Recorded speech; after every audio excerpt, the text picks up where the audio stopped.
तो जी दोस्तों हम दूसरी साइड पे आ गए। इस साइड पे इन्होंने रिंग नेक वगैरह का जो सेटअप है लगाया, उसमें डिफरेंट मुटेशन इनके कलर लगाए हैं, येलो, वाइट, वायलेट और ब्लू वगैरह की इनके पास मुटेशन हैं। आपको दिखाते हैं वन बाय वन और इनकी ब्रीडिंग प्रोग्रेस भी शेयर करते हैं आपके साथ। तो जी उमार भाई बताइएगा, आपके पास रिंग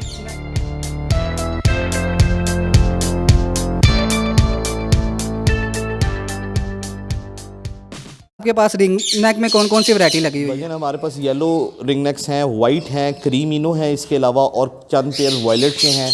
ठीक है, ये डिफरेंट हमने मिक्स करके लगाए हुए हैं। इन सब की हम ब्रीड ले रहे हैं अल्हम्दुलिल्लाह। तो चले व्यूवर्स आपको दिखाते हैं इनके पास कौन कौन से कलर हैं और इनकी ब्रीडिंग प्रोग्रेस क्या आ रही है, वो आपके साथ शेयर करते हैं। तो जी अमार भाई बताइएगा, ये येलो के बारे में पहले इन्फॉर्मेशन दें व्यूवर्स को। तो इनकी एज अडल्ट एज यानी कि किस एज में जाके ये ब्रीड कर देता है?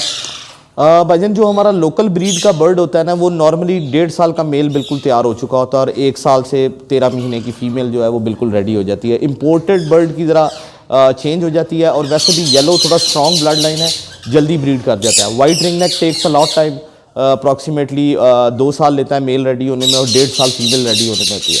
वायलेट रिंग नेक्स की तरफ चले जाएँ तो उनका टाइम और ज़्यादा है, 2.5 साल तक मेल उसका रेडी होता है और 2 साल तक फीमेल रेडी होती है। ये आप जो हमारे सेटअप में देख रहे हैं, ये सारे येलो रिंग नेक के ब्रीडर पेयर्स हैं। ठीक है, इस टाइम सारे ब्रीडिंग के ऊपर हैं। कुछ पेयर्स ने एग ले कर दिए हुए हैं, कुछ से बच्चे निकल आए हुए हैं। बच्चे जो हमारे निकलते हैं वो ऊपर हम नर्सरी में शिफ्ट कर देते हैं। ग्रे पैरेट्स के हम अंडे ही इंक्यूबेट खुद करते हैं और ऊपर यानी कि हम उनको सेल्फ हैच करवाते हैं अपने इंक्यूबेटर में। वो भी अभी हम आपको इंशाल्लाह आगे दिखाते हैं। ठीक है, बाकी रिंग नेक्स वैसे ही आजकल येलो रिंग नेक तो हॉटेस्ट आइटम में जा रहा है। सब दोस्तों को इसके बारे में काफ़ी हद तक इन्फॉर्मेशन पहले भी होगी। तो इनके हमारे भाई चिक वगैरह अभी अवेलेबल हैं, मिल सकती हैं? जी अल्हम्दुलिल्लाह, येलो के मेरे पास चिक्स रेडी हो रहे हैं। कुछ पड़े भी रेडी भी पड़े हुए हैं, वो भी मैं अभी आगे आपको दिखाता हूँ। ये अगर आप इस तरफ देखेंगे तो वहाँ पे वायलेट के चिक्स रेडी जो हो गए हुए हैं सेल्फ, वो भी हमने छोड़े हुए हैं शेड के अंदर। ठीक है। तो अमार भाई थोड़ी सी इन्फॉर्मेशन दे, आपने जो केज साइज रखा है इसके लिए, ये केज का क्या साइज है और क्या इसके लिए यानी फ्लाइंग के लिए ठीक है बर्ड? अगर इससे छोटा हो तो बर्ड प्रॉब्लम तो नहीं करेगा उसमें ब्रीड वगैरह में? नॉर्मली लोगों ने यहाँ पे जो सेटअप लगाए हुए हैं वो 2x2x4 के केजीज यूज़ किए हैं रिंग नेक्स के लिए।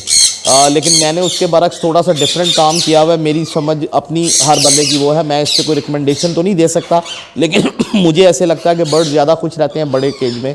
मैंने रिंग नेक्स को यूज़ किए केज किए हुए सारे 3x3x6 के, और ग्रे पैरेट्स को मैंने यूज़ किए हुए 2.5x3x5 के, क्योंकि ग्रे पैरेट्स के लिए फ्लाइंग केज जो है वो हमें सिर्फ 10 फुट तक लेके जाना पड़ जाता है, क्योंकि थोड़ा सा बल्की बर्ड है।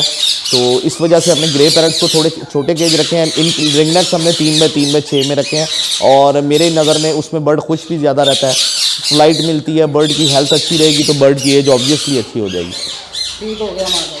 तो जी हमारे भाई ये कुछ सेल्फ पट्टे हैं, इनमें बताइए ये कौन कौन सी म्यूटेशन है और ये व्यूअर्स वगैरह को मिल सकती है अगर किसी ने खरीदने चाहें? जी जी बिल्कुल मिल सकते हैं। ये जो आपको सेंटर में नज़र आ रहा है ये डबल फैक्टर वायलेट में है, और इसके दोनों जो साइडों पर बैठे हुए हैं ये कोबाल्ट्स में बचे हैं। ये डबल फैक्टर वायलेट के स्प्लिट हैं। ये अप्रॉक्सीमेटली 5 मंथ एज में आ गए, इस सीज़न की ब्रीड है ये।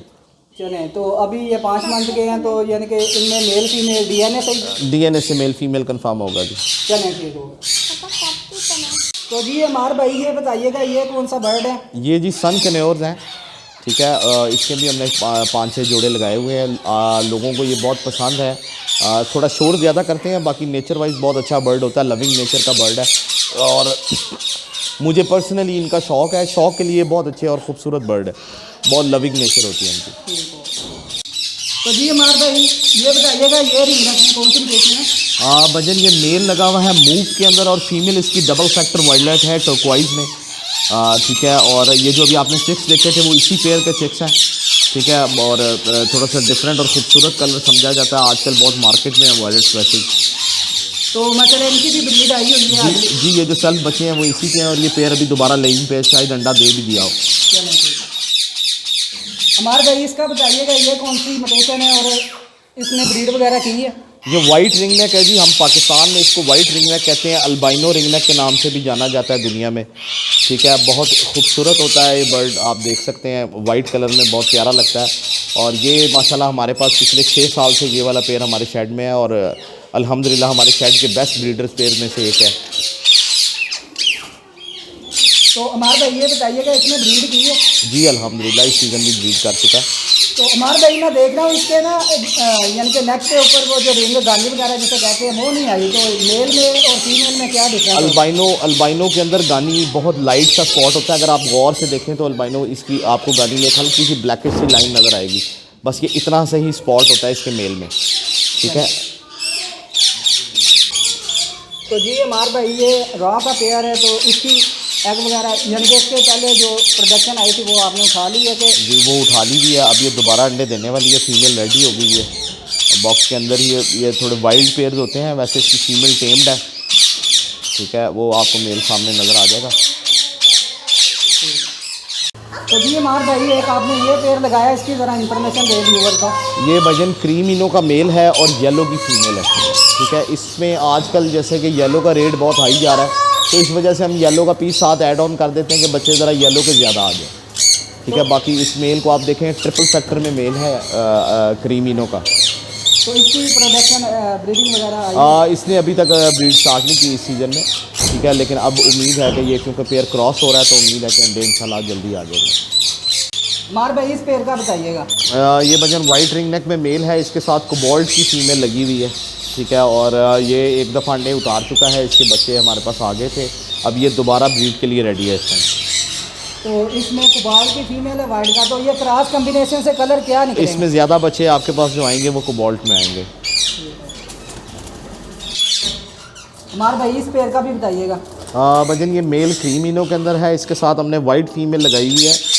ये रेडी टू ब्रीड है पेयर। ये हमारे घर के ही बच्चे हैं पिछले साल के, जो अभी हमने ब्रीडिंग के अंदर ऐड ऑन किए हैं, और इसको लगाने का मकसद सिर्फ इनकी ब्लड लाइन को स्ट्रॉन्ग करना है। तो जी अमार भाई इस पेयर के बारे में बताइएगा। वजन ये डबल फैक्टर वॉयलेट में फ़ीमेल है, और इसके साथ जो मेल लगा हुआ है वो वॉयलेट का स्प्लिट है। विजुअली ब्लू मेल है, लेकिन ये वॉयलेट के स्प्लिट में मेल लगा हुआ है, इसलिए हमने इसको, ये हमारे घर के ही ब्रीड में से पेयर है, इसको हमने अपने पास ब्रीडिंग में अभी डाला है। तो जी व्यूवर्स इस टाइम पे हम आगे हैं, इन्होंने जो आर्टिफिशियल नर्सरी बनाई है जहाँ पे ये इसके अलावा रिंग नेक वगैरह के बेबीज़ को उठा के ब्रूडर में उनकी ब्रूडिंग करवाते हैं ताकि वो सेफली ग्रोथ कर सकें। तो चलें इसके बारे में इनसे भी मालूमात लेते हैं हमारे भाई से कि क्या क्या इन्होंने सेटअप पे इधर क्या क्या मशीनें वगैरह रखी हैं और किस तरह से सारा प्रोसीजर सर अंजाम देते हैं। का इंक्यूबेटर आपके सामने, इसी के अंदर हम एग्स हैच करते हैं, और पहले 10 डेज़ तक बच्चे को मैं इसी के अंदर रख रहा हूँ। ये अभी 4 बच्चे इधर निकले हुए हैं। ये इनमें जो सबसे छोटा बच्चा है वो ये है, ये इस टाइम 4 दिन का है, ठीक है। ये डे 1 से हमने इनको खुद ही इंक्यूबेट करके बाद में अंडों को, इसके बाद खुद ही हैच हुआ। ग्रे के हैं ये सारे grey parrot, African grey parrots के बच्चे हैं। इधर आए, ये भी अफ्रीकन ग्रे का बच्चा है, वो एक बच्चा रिंग नेक का है येलो का। वैसे हम रिंग नेक्स के बच्चे नॉर्मली नहीं उठा रहे होते, लेकिन इसके पेरेंट्स ने इसको फीड नहीं की तो हमें इसको उठाना पड़ा। इसके अलावा आपने इंक्यूबेटर वगैरह जो या ब्रूडर वगैरह रखे हैं, उनमें कौन कौन से चीज़ अभी? आज मैं आपको दिखाता हूँ। ये ब्रूडर सारे हमने लगे हुए हैं, हमें एक ब्रूडर में 3 से ज़्यादा बच्चे ऐड ऑन नहीं करते। ये ग्रे पैरट में है, ये डबल फैक्टर वॉयलेट का बच्चा है। उसके अलावा इस तरफ रिंग नेक्स पड़े हुए हैं, ठीक है। ये अब इस टाइम 1 टाइम फीड पे आ चुके हैं, ठीक है। उसके अलावा फिर ये ग्रे पैरट्स के बच्चे, और